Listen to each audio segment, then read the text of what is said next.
What if your soul is far older than your body? What if that strange feeling that you've been here before? Your unusual attraction to certain places?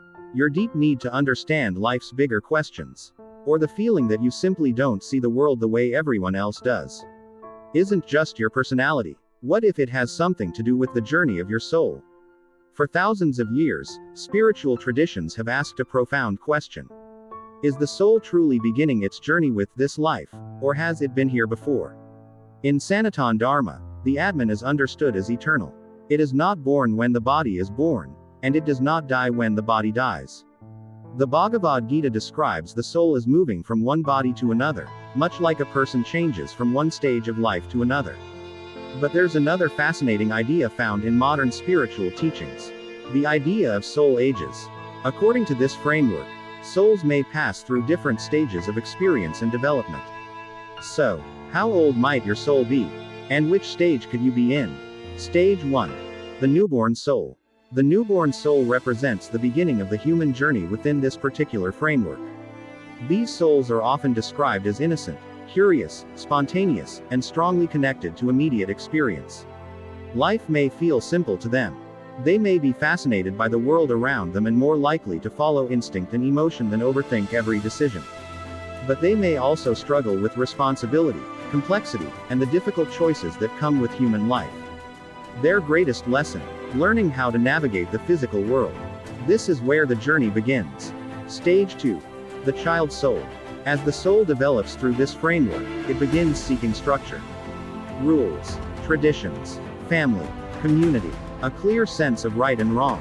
Child souls are often described as people who value stability and belonging. They may feel comfortable when life has clear boundaries and expectations.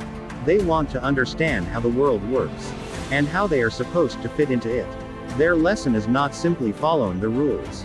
It's learning responsibility, discipline, and cooperation with others. Stage 3. The young soul.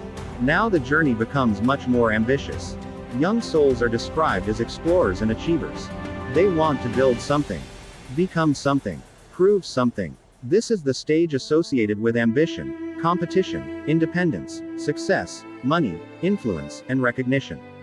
The young soul asks, what can I accomplish? These may be entrepreneurs, leaders, innovators, adventurers, and people determined to make their mark on the world. There is nothing inherently wrong with ambition. But according to this framework, the deeper lesson eventually becomes clear. External success cannot guarantee inner fulfillment. And that realization leads to the next stage. Stage 4. The mature soul. At this stage, attention begins shifting from achievement to meaning. A mature soul may start asking questions like, who am I? Why am I here? What really matters? Relationships become more meaningful, empathy becomes deeper, and success may no longer be measured by money or status. These people are often described as emotionally aware, compassionate, reflective, and deeply affected by the experiences of others.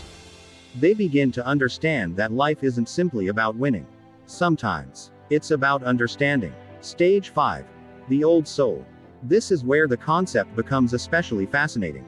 An old soul is traditionally described as someone who feels strangely disconnected from the constant race for status, attention, and material success. They may prefer peace over competition, meaning over popularity, understanding over approval. They may naturally gravitate toward meditation, philosophy, spirituality, self-discovery, and sometimes, solitude. An old soul isn't necessarily someone who knows everything. In fact, they may be the person who asks the most questions. They don't simply want answers. They want truth. Stage 6. The ancient soul. And finally, the ancient soul. Within this spiritual framework, an ancient soul represents the most advanced stage of the journey. These souls are believed to have accumulated wisdom through many experiences and lifetimes. They may be drawn toward teaching, healing, philosophy, service, or spiritual guidance. Their focus is no longer simply, what can I get from life? Instead, it becomes, what can I give? They may feel a powerful desire to help others understand themselves, find peace, or awaken to something deeper. But remember, this is a spiritual framework, not a scientifically established system. There is currently no scientific test that can measure the age of a soul, or prove that one person has lived more lifetimes than another. So, how old is your soul? Maybe you're still learning how to experience the world. Maybe you're chasing success and discovering what truly matters. Maybe you're beginning to look inward. Or perhaps you've always felt strangely drawn toward wisdom, spirituality, and questions that seem much bigger than everyday life. According to the soul age framework, these feelings may reflect different stages of inner development. But there is another possibility. Maybe the value of a soul isn't determined by how many lifetimes it has lived, but by what it chooses to do with this one. Because whether you believe in reincarnation, or simply see the idea of soul ages as a metaphor for personal growth, the question remains fascinating. Who are you beneath the identity you were given at birth? So tell me, which soul stage feels most like you?